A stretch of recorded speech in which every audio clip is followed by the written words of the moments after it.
हाँ दोस्तों, आज हम लोग पढ़ने वाले हैं हिंदी कोर के वायरल पेपर यानी कि सब्जेक्टिव प्रश्नों का वायरल पेपर। जी हाँ दोस्तों, काल के एग्जाम में आएंगे।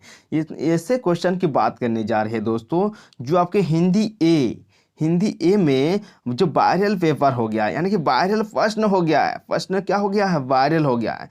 कल आप लोग जाकर देखिएगा, यही सारे प्रश्न जो है आएंगे। तो इसको क्या कर लीजिए, आप लोग एकदम समझ लीजिए, ताकि अपने भाषा में लिख पाएंगे। क्योंकि अभी तक यदि आप पढ़ नहीं पाए हैं, तो इसको यदि पढ़ लेते हैं तो आपका एक भी क्वेश्चन नहीं छूटने देंगे। यानी कि 50 जो मार्क्स होता है वो सब्जेक्टिव क्वेश्चन से ही रहता है, वो 30 मार्क्स जो रहता है वो ऑब्जेक्टिव। यानी कि 50 यदि नंबर लाना है तो आपको अपनी भाषा में लिखना पड़ेगा। जी हाँ दोस्तों, चलिए हम लोग आगे बढ़ते हैं प्रश्नों की ओर, क्योंकि समय बहुत ही कम है आपके पास।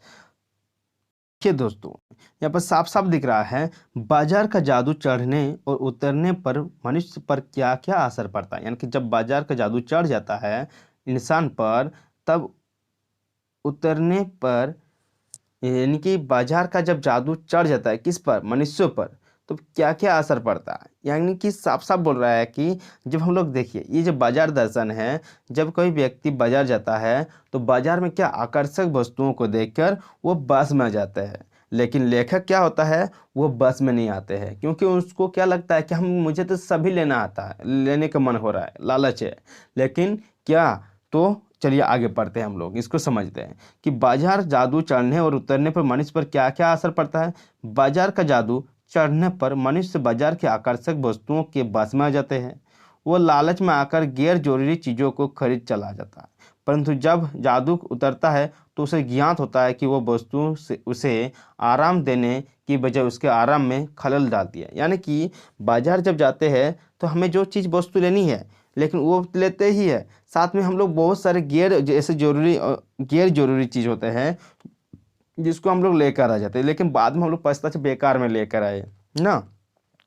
तो चलिए हम लोग इसी के साथ आगे बढ़ते हैं। यानी कि मनुष्यों के ऊपर ये जादू चढ़ जाता है, जब जादू उतरता है तो हम लोग क्या करते हैं? बेकार बेकार में लाए, इस सबको खरीदना चाहिए नहीं था, इस तरह कहते हैं कि नहीं। तो चलिए हम लोग आगे बढ़ते हैं, अपने सिंपल लैंग्वेज में समझा रहे हैं दोस्तों। आपका एक भी क्वेश्चन जो है ना छूटने नहीं देंगे, अपनी भाषा में लिखेंगे। साथ ही ये कहना चाहते हैं, जो क्वेश्चन का पहले आंसर जानते हैं ना दोस्तों, उसको लिखिएगा।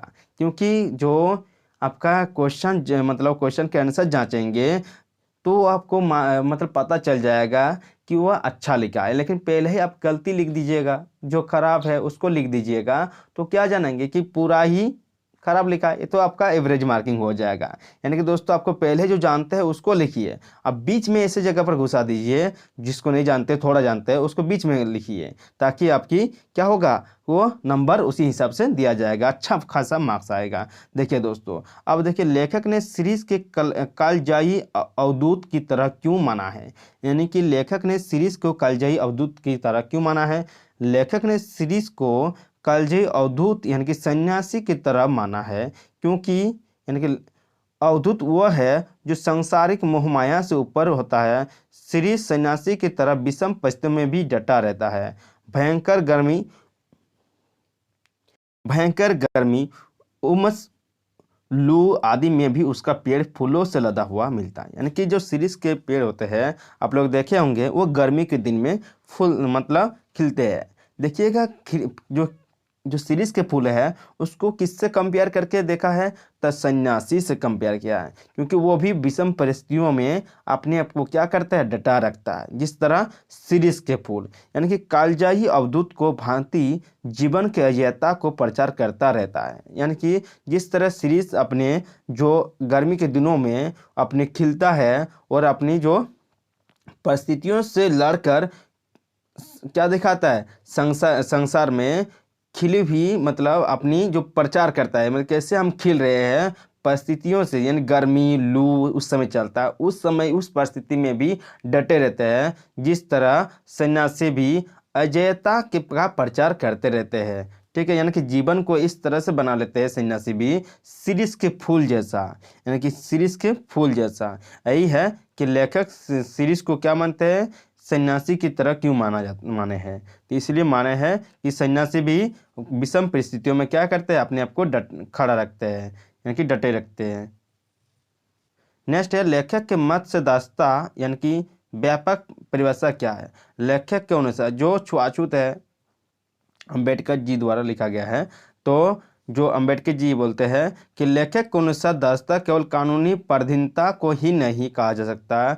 दास्ता में वो स्थिति भी शामिल है जिसमें लोगों को दूसरे लोगों द्वारा निर्धारित कर्तव्यों का पालन करने में के लिए विवश किया जाता है। यानी कि डॉक्टर अंबेडकर जी ने जिस तरह मतलब ये सिर्फ हमारे देखिए ये इसका कहने का मतलब क्या है कि दास्ता यानी कि क्या होता है पहले के ज़माने में काम के हिसाब से सभी लोगों को वर्गों के हिसाब से बांट दिया गया था। यानी कि कोई यदि बढ़ई का काम जानता है, कोई यदि मिट्टी का बर्तन बनाना जानता है, जिसके पास हुनर है यानी कुम्हारी बना सकता है ऐसा नहीं है, कोई यदि अच्छा बाल काट सकता है, कोई आकर अच्छा मिठाई बना सकता है, तो उसको वह काम दीजिए, उसको काम के आधार पर मत बांटिए। यानी कि इस मतलब इस जो कविता कहानी में लेखक यह बताने चाह रहा है। देखिए चलिए आगे बढ़ते हैं हम लोग कि लेखक ने दास्ता की पाठक व्यापक परिभाषा क्या है। यानी कि दास्ता मतलब क्या है।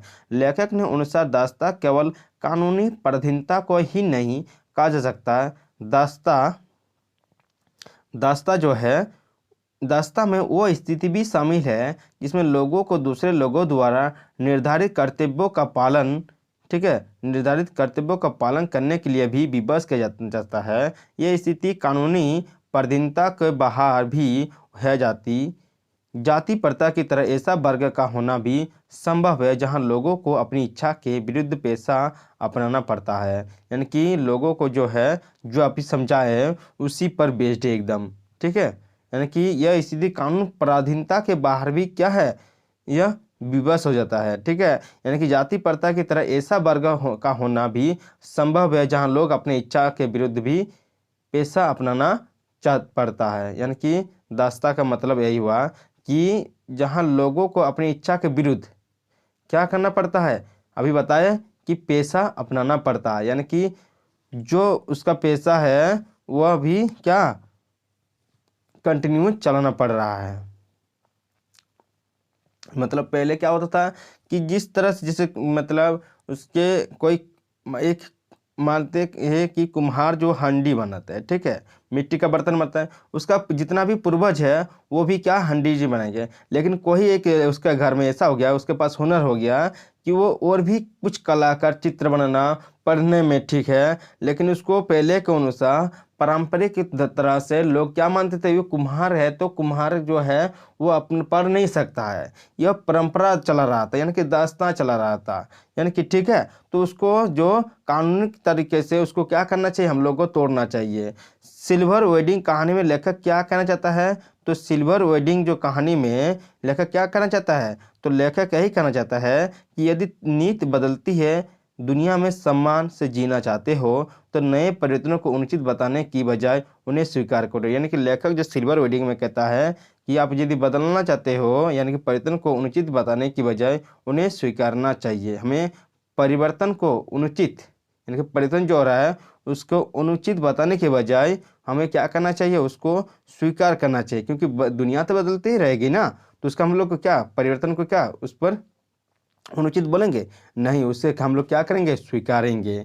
इसी में सिल्वर वेडिंग में लेखक ने कहा है। यशोधर बाबू ने अपने जीवन में मकान क्यों नहीं बनाया था। यशोधर बाबू ने क्यों नहीं बनाया था मकान, किसनंदा ने उनसे कहा था कि मूर्ख लोग मकान बनाते हैं। यानी किसनदा था उसने क्या कहा था कि जो मूर्ख लोग होते हैं वही घर बनाते हैं, सयाने उसमें रहते हैं। यानी कि जिसमें जो मूर्ख लोग होता है वो घर बनाते हैं और उसमें कौन रहता है, तो सियाने रहता है। उनकी इस उक्ति से प्रभावित होकर उन्होंने आजीवन सरकारी क्वार्टर में रहने का निश्चय किया था। यानी कि किसनदा जो है इसी उक्ति से प्रभावित होकर क्या कहते, सरकारी क्वार्टर में रहने का निश्चय किया था। कौन रहने का निश्चय किया था, तो यशोधर बाबू, जिस तरह से किसनदा ने रहा था, ठीक है, आप इसको कहानी को पढ़िएगा तो बहुत ही समझ में आ जाएगा आसानी से। देखो यशोधर बाबू अपने परिवार से क्या अपेक्षा करती थी, वे अपने परिवार से अपेक्षा करते थे कि सभी उनका सम्मान करें,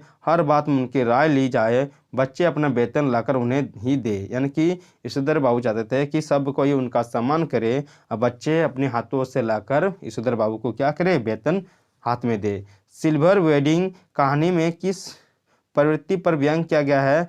प्रस्तुत कहानी में आधुनिकता के मोह में पाश्चात्य संस्कृति के आधुनिकीकरण और मानव मूल्य के ह्रास की प्रवृत्ति पर व्यंग किया गया है। यानी कि आप देखिएगा सिल्वर वेडिंग जो कहानी है उसमें जो यशोधर बाबू है वो पुरानी परंपराओं को ही मानना चाहता है, लेकिन उसके घर जो लोग हैं वो क्या चाहते हैं कि आधुनिकता के साथ वो अपना परिवर्तन करना चाहता है। ठीक है, तो यह जो मानव, लेकिन उसके जो सिल्वर वेडिंग कहानी में जो व्यंग किया गया है तो व्यंग में क्या कहा गया है कि पाश्चात्य संस्कृति के आधुनिकीकरण और मानव मूल्यों के ह्रास की प्रवृत्ति पर व्यंग किया गया है। यानी कि जब जैसे जैसे आधुनिकता होती है तो उसमें क्या होता है, पाश्चात्य के साथ संस्कृति के साथ आधुनिकीकरण का और मानव मूल्यों का क्या होता है, ह्रास होता है। ठीक है, यानी कि कमी होती है। सिल्वर वेडिंग कहानी में हमें क्या शिक्षा मिलती है? तो सिल्वर वेडिंग कहानी से हमें यही शिक्षा मिलती है कि जीवन में आधुनिकता का समावेश करे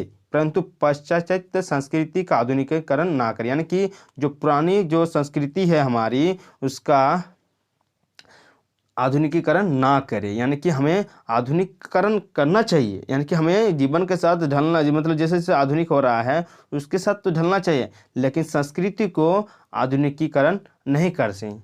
ठीक है, यानी कि चलिए आगे बढ़ते हैं। सिंधु सभ्यता। ठीक है, देखिए सिंधु सभ्यता साधन संपन्न थी। यानी कि सिंधु सभ्यता साधन संपन्न थी, यानी कि जो सिंधु सभ्यता था उसमें बहुत ही साधन थे पर उसमें वैभवता का आडंबर नहीं था। यानी कि उसमें वैभवता का क्या नहीं था, आडंबर नहीं था। चलिए कैसे समझते हैं कि सिंधु सभ्यता के सार मोहनजोदड़ो की व्यवस्था साधन संपन्न और सुनियोजित था। यानी कि सिंधु जो सभ्यता और मोहनजोदड़ो की व्यवस्था, मतलब जो उसमें सिंधु सभ्यता था उसके शहर जो मोहनजोदड़ो था की व्यवस्था साधन संपन्न और सुनियोजित था, बहुत ही साधन था। आप देखिएगा मोहनजोदड़ो को तो उसमें आपको अभी के ज़माने में जो पानी की मतलब जो पाइपलाइन द्वारा बैठाया जाता था वहाँ पर क्या है, नालियों के सहारे हर घर में पानी पहुँचा जाता है। उसका जो जो रोड बनाए हैं, अब मोहनजोदड़ो की जो संस्कृति हम लोग को खुदाई मिली है तो उसमें बहुत ही ऐसा, मतलब उस समय जो अभी के ज़माने से बहुत ही डेवलप हुआ करता था।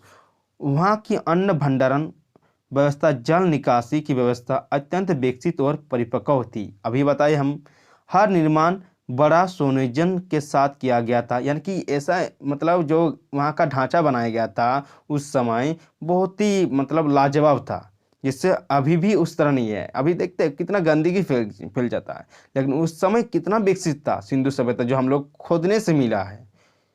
कहाँ चला गया पता नहीं, कैसे ख़त्म हो गया यह कोई बता नहीं सक रहा है अभी। लेकिन चलिए हम लोग आगे बढ़, ये सोचकर कि यदि सिंधु की जल बस्ती तक फैल भी जाए तो कम से कम नुकसान हो, इन सारी व्यवस्थाओं के बीच इस सभ्यता के संपन्न की बात बहुत ही कम हुई है। वस्तुतः इनमें भव्यता का आडंबर है। यानी कि इसमें जो है भव्यता का आडंबर है, इसमें ही नहीं है ही नहीं। यानी कि जो वस्तु तो इसमें जो इस तरह की व्यवस्था होने के बावजूद भी क्या है, ये भव्यता का आडंबर ही नहीं है। यानी कि व्यापारिक व्यवस्थाओं की जानकारी मिलती है। इसमें क्या मिलती है हम लोग को, व्यापारिक व्यवस्थाओं की जानकारी मिलती है, मगर सब कुछ आविष्कर्ताओं से ही जुड़ा हुआ है। यानी कि सब कुछ क्या है, आविष्कर्ताओं से जुड़ा है। भव्यता का प्रदर्शन कहीं नहीं मिलता। यानी कि भव्यता का प्रदर्शन क्या है, हम लोग को कहीं नहीं मिलता है। तो इसी के साथ हम लोग सिंधु सभ्यता, यानी कि बहुत ही साधन संपन्न सभ्यता था, जिसमें बहुत सारी जो चीज़ें आज के युग से बहुत ही परिपक्व था और डेवलप था, यानी कि विकसित था। तो इसी के साथ हमारा जो मेन क्वेश्चन है, यानी कि इम्पोर्टेंट क्वेश्चन बता दिए हैं। और आप लोग को जो नेक्स्ट एग्जाम में सब्जेक्ट होने वाला है उसका कमेंट बॉक्स में ज़रूर कमेंट कीजिएगा, ताकि आपको उसमें जो है क्या जो जैसे वीडियो चाहिए आप लोग को, और क्या ये जो क्वेश्चन जो बता रहे हैं ना, तो कल आप लोग जरूर कमेंट में कमेंट कीजिएगा सर हाँ इसमें से आए थे क्वेश्चन। मिलते हैं नेक्स्ट वीडियो के साथ, तब तक के लिए देखते रहिए CSN स्टडी। जय हिंद।